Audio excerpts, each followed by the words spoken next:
Hi everyone, this is Shahrukh Saifi and welcome to the channel simplifying exams. आज की इस class में हम कंप्लीट करेंगे chapter number 3 money and credit को वन शॉट वीडियो में। इससे पहले ऑलरेडी हमने development chapter number 1 and Indian economic chapter number 2 की वन शॉट वीडियो कर लिए। नहीं देखी तो डिस्क्रिप्शन में आपको उसका लिंक मिल जाएगा। चलिए बिना किसी देरी के साथ शुरू कर लेते हैं आज की इस क्लास को।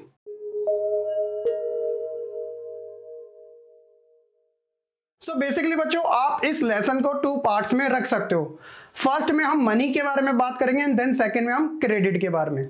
तो अगर बात की जाए बच्चों मनी की, तो आज के समय तो ये तो ह्यूमन की सबसे ज्यादा नीड्स है। क्या कारण है? क्योंकि ये मीडियम ऑफ एक्सचेंज है। जितने भी हम गुड्स एंड सर्विसेज को परचेज करते हैं, उसे बेचते हैं, तो सभी में मनी का यूज होता है। और जिसके बाद जितने ज्यादा रिसोर्सेज है, ऐसा माना जाता है कि उसके पास मनी भी काफी अच्छी है, तभी तो वो इन रिसोर्सेज को ले पा रहा है ना। सो देखिए क्या बात की गई है, money as a medium of exchange. तो money is something that can act as a medium of exchange in transaction. तो आज के समय हम लेन देन करते ही रहते हैं in day to day transaction. Daily की बात की जाए तो goods are being bought and sold with the use of money। जो भी चीजें हम शॉपिंग करते हैं, है ना, हम मूवीज देखने जाते हैं, हम अच्छे से अच्छे रेस्टोरेंट में खाना खाने जाते हैं, ये सभी चीजों के अंदर एक चीज कॉमन होती है कि जब हम कभी लेन देन कर रहे होते हैं तो हम मनी का यूज करते हैं, क्योंकि ये लीगली एक्सेप्टेबल है, इसलिए तो कर रहे हैं। ऐसे पहले के टाइम में नहीं था, उसके बारे में हम बात करेंगे, ठीक है। अब इसको ना हम 2 केस से समझने की कोशिश करते हैं। जब मनी आ चुकी है हमारे पास, तो अभी हमारी सिचुएशन कैसी है, और जब पहले के टाइम पे मनी हमारे पास नहीं थी, तब लोगों को क्या क्या प्रॉब्लम फेस करनी पड़ती थी। अब एक एग्जांपल के तौर पे देखिएगा, एक पर्सन है जिसका शू का एक ब्रांड है, तो अब उसको एक जरूरत है व्हीट की, यानी कि गेहूं की। तो वो गेहूं को कैसे ले सकता है?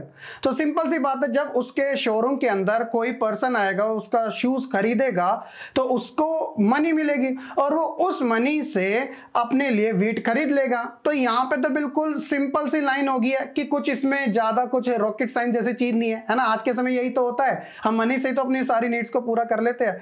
लेकिन बच्चों पहले के समय ना, ये जितना आसान है ना आज के समय, उतना ही ज्यादा काफी प्रॉब्लम होती थी।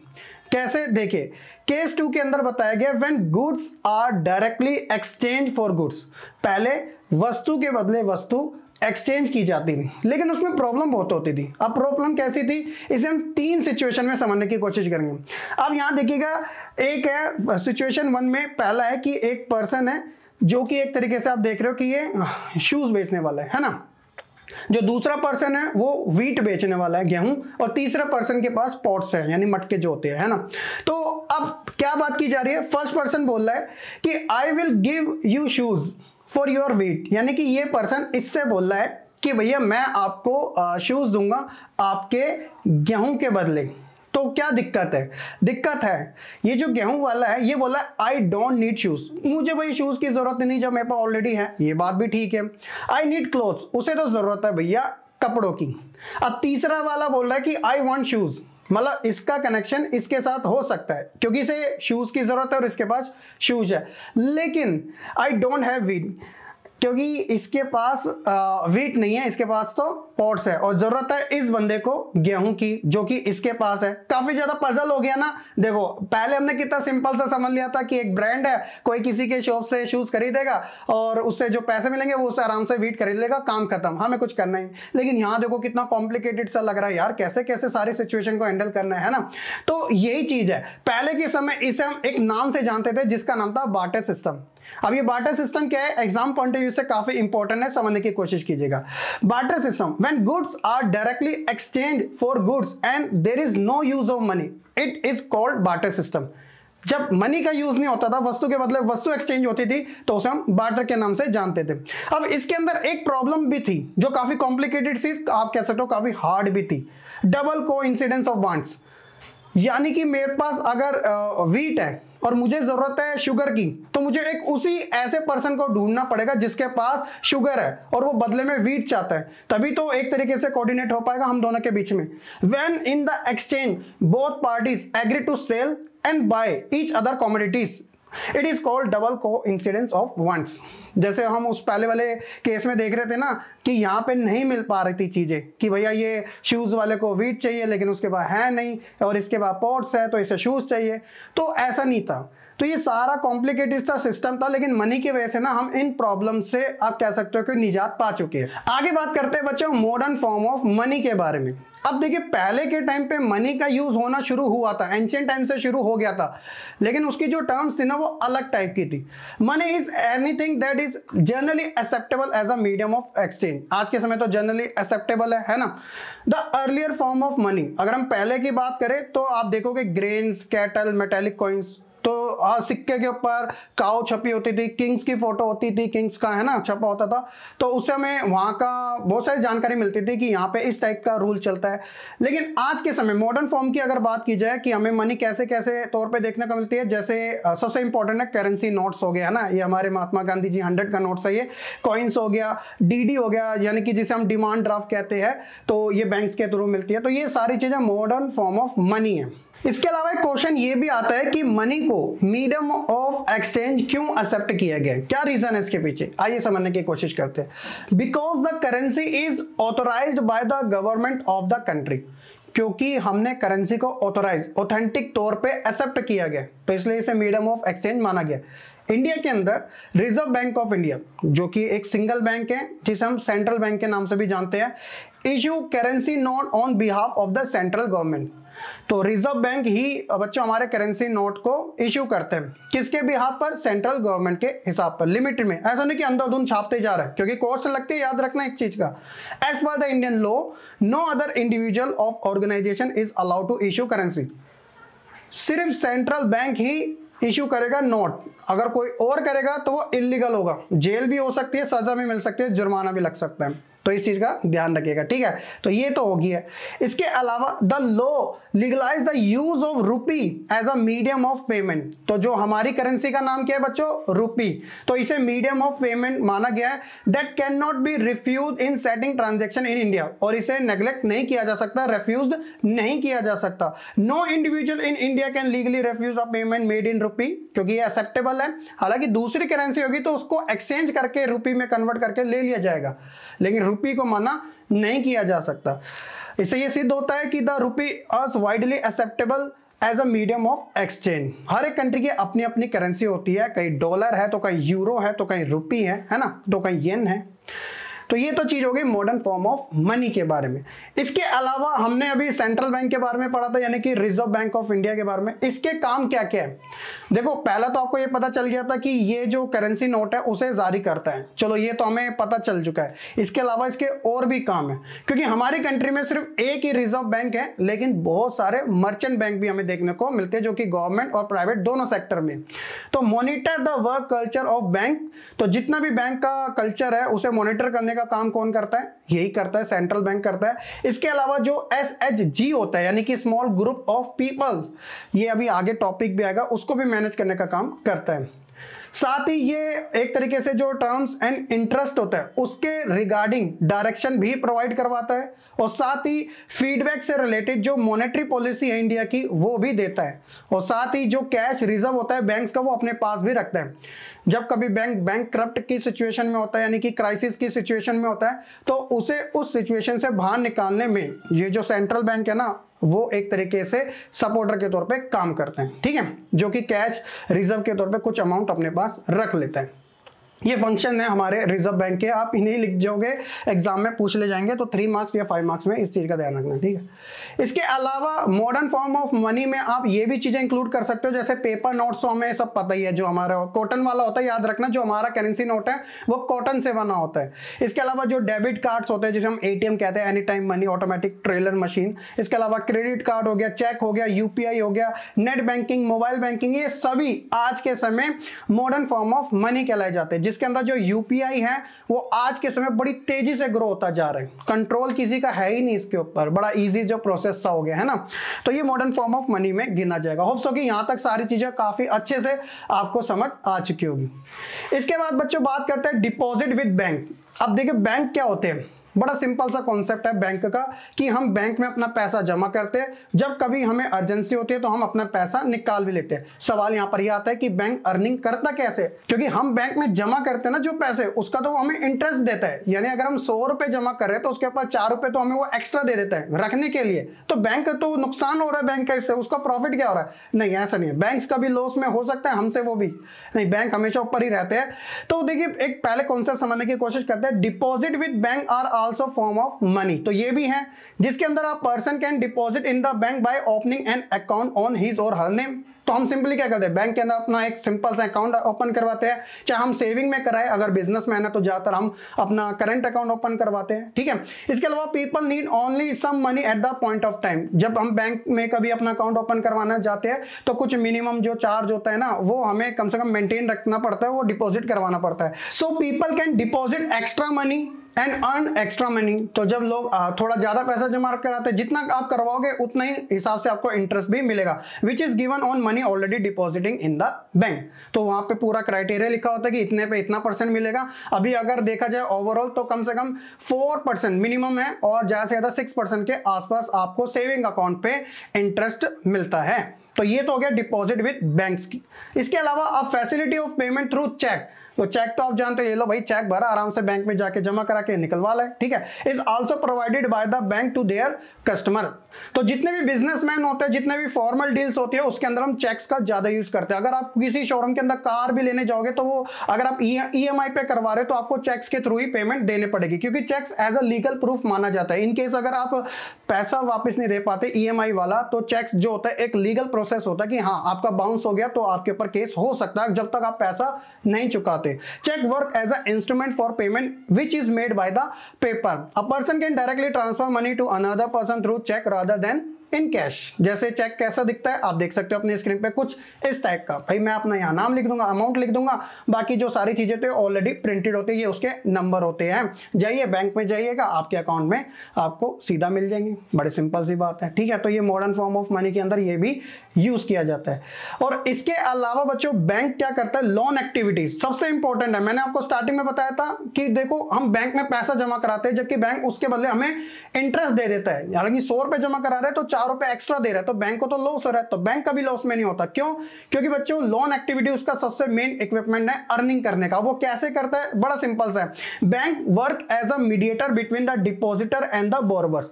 तो एक मीडिएटर के तौर पे बैंक काम करता है किन किन के बीच में, डिपॉजिटर जो पैसा जमा करा रहे हैं बैंक में, और बोरोवर जो कि बैंक से पैसा ले रहे हैं, किस कंडीशन में, लोन की कंडीशन में।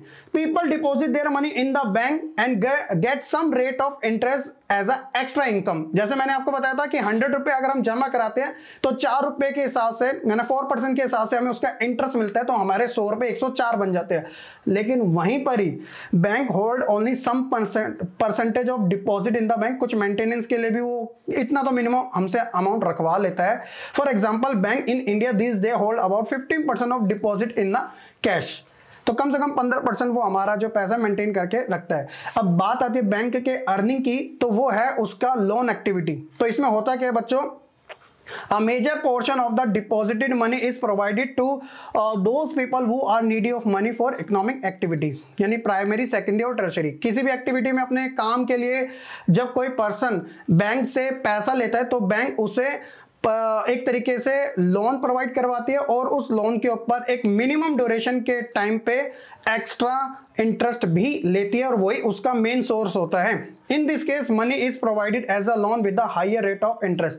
कम से कम आप मान लीजिएगा 10% तो आपको देना ही पड़ेगा, चाहे आप एक तरीके का एजुकेशन लोन लो, या फिर हेल्थ वाला, या फिर और भी डिफरेंट टाइप के इतने सारे लोन होते हैं जो लोग अपनी नीड्स के अकॉर्डिंग लेते हैं, और उसका एक ड्यूरेशन के टाइम पे जो हम रिटर्न करते हैं विद इंटरेस्ट के थ्रू, उसी से उसकी अर्निंग होती है। The difference between interest of the borrowing money and the interest of the deposited money is the income for the bank.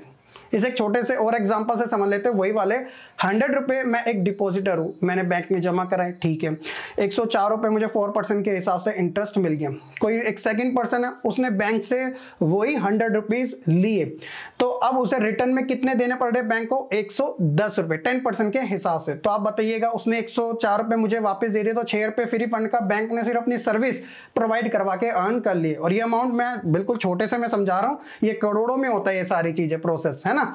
तो ये चीज है लोन एक्टिविटी बैंक्स की, इसी से वो सारा अर्निंग करता है, तो इस चीज का ध्यान रखिएगा। तो ये था हमारा ओवरऑल मनी एंड बैंक से रिलेटेड टॉपिक्स। होप सो बच्चों यहां तक सारा आपको अच्छे से समझ आ चुका होगा। इसके अलावा बच्चों हम सेकंड टर्म में बात करेंगे क्रेडिट के बारे में। अब ये क्रेडिट क्या होता है? क्रेडिट एक प्रकार का कर्जा है ना, अलग अलग इसकी टाइप्स होती है। तो सिंपली वर्ड में अगर बात की जाए, एक एग्रीमेंट होता है जो लेंडर होता है, लेंडर कौन? जो कि एक तरीके से उधार दे रहा है ना, बोरोवर को जो उधार लेने वाला है, मनी या फिर गुड्स या फिर सर्विस, इस प्रोमिस में कि फ्यूचर में उसे रीपेमेंट मिलेगी। तो जैसे मैं अगर बैंक से कोई लोन ले रहा हूं 1 साल के लिए, तो 1 साल बाद जो मैंने पैसा लिया है, सपोज की जगह अगर मैंने बैंक से 1 लाख रुपए लिया है 1 साल के लिए, तो मुझे 1 साल बाद वो 1 लाख रुपए देना पड़ेगा बैंक को वापस। इसके अलावा जो मैंने वो जो ड्यूरेशन लिया था 10% इसका और भी देना, ये अलग अलग होता है अमाउंट, मैं आपको एक एग्जांपल के तौर पे बता रहा हूँ। तो 1,10,000 रुपए मुझे 1 साल के बाद बैंक को वापस देना होगा। सोचो ऐसा कितना सारा लोग लेते हैं, और ये सर्कल चलता रहता है ऑल टाइम, तो इसी से बैंक अर्निंग करता रहता है। तो ये क्रेडिट की टाइप्स होती है, ठीक है। इसके अलावा अब ये सवाल आता है कि लोग उधार क्यों लेते हैं, ऐसी क्या जरूरत पड़ती है? और ये भी सवाल आता है, ये जो उधार लेना सही रहता है या फिर गलत रहता है? जिस तरीके से बच्चों सिक्कों के 2 पहलू होते हैं, एक पॉजिटिव एक नेगेटिव, उसी तरह क्रेडिट जो होता है ना, वो भी एक पॉजिटिव वे में काम करता है और एक नेगेटिव वे में। बस डिपेंड करता है कंडीशन के ऊपर कि कौन किस कंडीशन में लोन ले रहा है और उसका रिजल्ट उसे क्या मिल रहा है। इसे हम 2 केस स्टडी से समझेंगे और आपको यह पता चलेगा कि क्रेडिट लेना किसकी नजर में सही है और किसकी नजर में गलत है। सबसे पहले बच्चों हम बात करेंगे एक पॉजिटिव वे में क्रेडिट लेना। अब यहां पर एक बता रखा है आपके एनसीईआरटी बुक में फेस्टिवल सीजन के बारे में। अब फेस्टिवल सीजन है तो भैया ऑल टाइम आप देखते हो कि लोग इसी का वेट करते हैं कि क्योंकि उससे ज्यादा से ज्यादा अर्निंग होती है। फेस्टिवल सीजन में एक मैन्युफैक्चरर है जिसका नाम है सलीम। सलीम मैन्युफैक्चरर है किसका? शू का, जूतों का, ठीक है। अब फेस्टिवल सीजन के दौरान उसे 3000 पेयर के शूज का ऑर्डर आता है एक मर्चेंट के द्वारा, लेकिन कंडीशन ये होती है कि उसे 1 महीने के अंदर वो 3000 पेयर के जो शूज है वो कंप्लीट करके देने होते हैं। अब काम है ज्यादा तो कहीं ना कहीं लेबर डिवीजन होगा, काम का बंटवारा होगा। तो ऐसी कंडीशन में वो क्या करता है कि अपने साथ पेस्टिंग और स्टिचिंग के लिए शूज की अपने साथ कुछ और कारीगर भी रख लेता है। और इसके अलावा वो एक लेदर कंपनी से रॉ मटेरियल यानी कि कच्चा माल भी खरीद लेता है। बस उसमें कंडीशन ये होती है कि वो उसका अमाउंट नहीं चुकाता उस लेदर कंपनी को। वो उससे ये प्रॉमिस करता है कि जब ये काम पूरा हो जाएगा तो मैं आपको आपका पैसा दे दूंगा। तो पहली कंडीशन होगी ये। और दूसरी कंडीशन में सलीम क्या करता है, जहां से उसे ऑर्डर मिलता है मर्चेंट से, तो उससे वो 3000 की जगह 1000 पेयर का एडवांस भी ले लेता है। अब आप सोच के देखिएगा कि सलीम ने 2 जगह से क्रेडिट ले लिया। पहला लेदर कंपनी से ले लिया रॉ मटेरियल के तौर पे, दूसरा उस मर्चेंट से जहां से ऑर्डर आया था 1000 का एडवांस पैसा ले लिया। अब सलीम ने अभी कुछ भी खर्चा नहीं किया, ऊपर से 2 चीजें उसके ऊपर अब चढ़ चुकी है। एंड ऑफ द मंथ क्या होता है कि वो अपना 3000 जो शूज के पेयर होते हैं उसका जो वर्क होता है वो कंप्लीट कर देता है और उस मर्चेंट को दे देता है। तो मर्चेंट हैप्पी हो जाता है, बाकी का जो 2000 का पेमेंट रह जाता है शूज का वो उसे सलीम को दे देता है। और उसके बाद सलीम क्या करता है, लेदर कंपनी से जो रॉ मटेरियल उसने लिया था उसका पेमेंट वो दे देता है। अब आप मुझे खुद ही बताइएगा बच्चों कि सलीम ने क्रेडिट लेना उसके लिए सही रहा या नहीं रहा। ऑब्वियसली उसकी नजर में तो सही रहा, उसका काम भी हो गया, उसने सारा एक तरीके से जो उसने एडवांस लिया था वो भी उतार दिया और कुल मिला के उसका नेट प्रॉफिट भी हो गया। तो हम यहां कह सकते हैं इसका रिजल्ट एक पॉजिटिव रोल में निकला। लेकिन बच्चों वो हमने स्टार्टिंग में बात करी थी ना, सिक्के के 2 पहलू है। पॉजिटिव तो पढ़ लिया, अब जरा नेगेटिव भी पढ़ लीजिएगा। आप इन्हें देखिएगा, इनका नाम है स्वप्ना। तो स्वप्ना जो है एक फार्मर है, एक स्मॉल फार्मर है जिनका 3 एकड़ का एक लैंड है जिसके ऊपर वो ग्राउंडनट मूंगफली की फसल को उगाती है। अब उगाने के लिए वो क्या करती है, जो मनी लेंडर है उससे वो उधार लेती है। अपनी कल्टीवेशन करने के लिए कि भैया इस उम्मीद में कि ग्राउंड नट्स की फसल अच्छी होगी, उससे प्रॉफिट होगा और जो ब्याज का पैसा जो भी है मिला के उधार वाला वापस करके नेट प्रॉफिट भी वो अर्न कर लेगी। यहां तक बिल्कुल उनकी जो सोच है वो ठीक है। लेकिन प्रॉब्लम क्या होती है, मिडवे बीच के दौरान ही जो क्रॉप होती है ना वो पेट्स जो होते हैं उसके द्वारा हिट कर जाती है, कहने का मतलब थोड़ी खराब हो जाती है और उसे खराब करने के लिए जो कीटनाशक दवाइयां आती है वो भी छिड़कती है, स्प्रे भी छिड़कती है, लेकिन उसका इतना नतीजा नहीं निकल पाता। एंड ऑफ द टाइम वो जो फसल होती है वो एक तरीके से नुकसान में चली जाती है। इसी कंडीशन को वो दोबारा से अप्लाई करती है, दोबारा से लोन लेती है और दोबारा से फसल उगाती है। अब के बाद सब कुछ ठीक रहता है लेकिन प्रॉफिट इतना नहीं हो पाता, नाम मात्र का ही हो पाता है। और जब वो कैलकुलेट करती है ओवरऑल कि कितना पैसा उसने लिया था और कितना लगाया और कितना उसके पास आया, तो रिजल्ट ये निकल के आता है कि उसे जो उसका 3 एकड़ का जो लैंड जो था उसमें से कुछ पार्ट उस मनी लेंडर को जो उसने कर्जा लिया था उसे दे देना पड़ता है, यानी कि वो नुकसान में गई। अब आप मुझे बताइएगा कि अगर मैं सलीम से पूछ रहा हूं कि लोन लेना ठीक है, वो तो बोलेगा ठीक है, लेकिन अगर मैं यही चीज अगर मैं सपना से पूछूंगा तो वो क्या बताएंगे, ये गलत है क्योंकि उसे नुकसान हुआ। ठीक है, कंडीशंस के ऊपर डिपेंड करता है कि लोगों का रिजल्ट क्या निकला लोन लेके। अगर लोन लेना खराब होता तो कोई नहीं लेता, अगर सही होता कोई छोड़ता भी नहीं। तो दोनों ही एंगल से आपको समझने की जरूरत है। होप सो बच्चों ये जो केस स्टडी थी दोनों की आपको अच्छे से समझ आ चुकी होगी। इसके बाद हम बात करते हैं बच्चों सोर्स ऑफ क्रेडिट के। लोग क्रेडिट लेते कैसे कैसे, आपके माइंड में बैंक आएगा, मनी लेंडर आएगा, इसके अलावा भी बहुत सारी चीजें। तो सबसे पहला होता है इनफॉर्मल सोर्सेस। अब इनफॉर्मल सोर्सेस है, इसके एक तरीके से पॉजिटिव और नेगेटिव दोनों इफेक्ट होंगे। जैसे कि मनी लेंडर, इसमें हमें कैसे कैसे हमें लोन मिल सकता है, मनी लेंडर से मिल सकता है जैसे स्वप्ना ने लिया था, ट्रेडर्स के थ्रू मिल सकता है, फ्रेंड्स के थ्रू मिल सकता है, जो रिलेटिव फॉर्मल होते हैं उनके थ्रू मिल सकता है। इनमें डिफिकल्टीज क्या क्या आती है, देखिए extreme rate of interest, interest का जो रेट होता है वो ज्यादा हाई होता है। इसके अलावा इम्प्रॉपर डॉक्यूमेंटेशन, डॉक्यूमेंटेशन का अच्छे तरीके से ना सिस्टम नहीं होता, ये सारी चीजें ट्रस्ट के ऊपर चलती है, मैनिपुलेटिव कैलकुलेशन और हमेशा 19-20 हो ही जाता है कैलकुलेशन में। और साथ ही एक्सप्लॉयटेशन ऑफ द बोरोवर्स, जो उधार करता है, जो उधार ले रहा है उसका शोषण भी किया जाता है, उसे प्रेशराइज किया जाता है पैसे को रिटर्न करने के अंदर। ऐसे केसेस आप दिन भर देखते ही रहते होंगे। लेकिन इसके बेनिफिट है, लोग क्यों लेते हैं फिर भी, क्योंकि इसके अंदर डॉक्यूमेंटेशन की कोई रिक्वायरमेंट नहीं होती। अगर आप बैंक जाओगे तो सारा फॉर्मल तरीके से आपको लोन तभी मिलेगा जब आपके डॉक्यूमेंट बिल्कुल सही है, लेकिन यहाँ पे डॉक्यूमेंट की कोई नीड नहीं होती क्योंकि सारा काम ट्रस्ट के ऊपर होता है। इसके अलावा do not require guarantees and collateral, guarantee की कोई नीड नहीं होती है क्योंकि ट्रस्ट सबसे बड़ी चीज है, और कोलैटरल यानी कि अपनी चीज भी कोई गिरवी रखवाने की कोई आवश्यकता नहीं होती है ज्यादातर केसेस में। कोलैटरल मींस होता है कि जो आपकी चीज है जैसे land, building, vehicle, life stocks, कि इन केस अगर आप पैसा नहीं दे पाए तो रिकवरी इन्हीं के थ्रू होगी। तो ये हो गया इनफॉर्मल सोर्स क्रेडिट का। इसके अलावा एक होता है फॉर्मल सोर्स। अब फॉर्मल है तो एक ऑफिशियल हो गया, तो ये बैंक और कोऑपरेटिव जो सोसाइटी होती है वहां से हमें प्रोवाइड होता है। इसमें डिफिकल्टी क्या आती है, जो इनफॉर्मल में नहीं आती थी वो इसमें आती है क्योंकि डॉक्यूमेंटेशन प्रॉपर आसे माने जाते हैं, वो आपके नाम के होने चाहिए, यहाँ तक कि स्पेलिंग तक भी चेक कर ली जाती है। और साथ ही जो गारंटीज होती है, जो कोलैटरल होता है वो भी आपको प्रोवाइड करवाने पड़ते हैं। गोल्ड लोन है, अपना गोल्ड रखो, पैसा लो, तो आपने जो कोलैटरल है गोल्ड के तौर पे एक उस बैंक में रखवा रखा है। इन केस अगर आप पैसा वापस नहीं दे पाए तो जो आपका गोल्ड है वो नीलाम कर दिया जाएगा। तो ऐसी सिचुएशन होती है।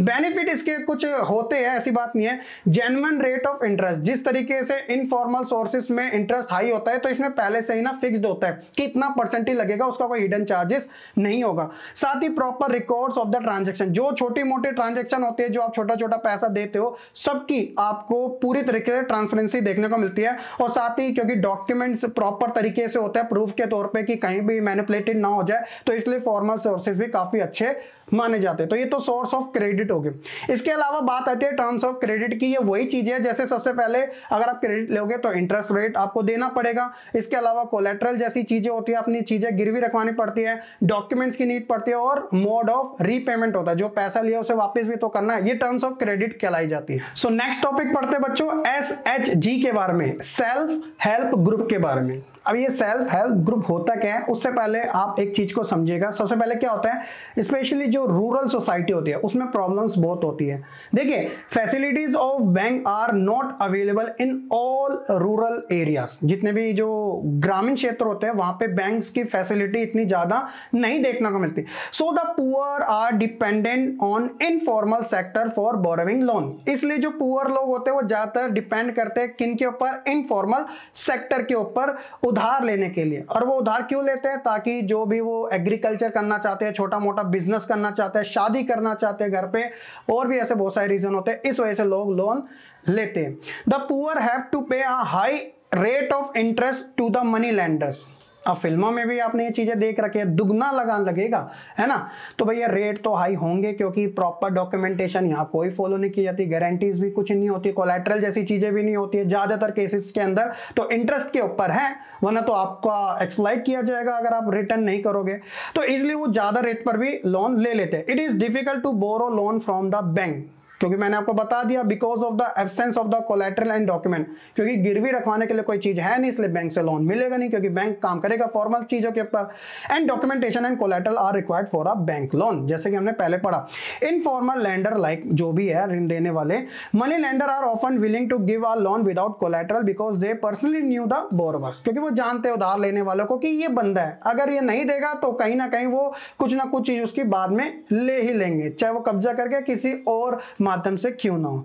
इसीलिए ऐसी सिचुएशन में सेल्फ हेल्प ग्रुप काम करता है, जो स्पेशली पुअर्स लोगों के लिए।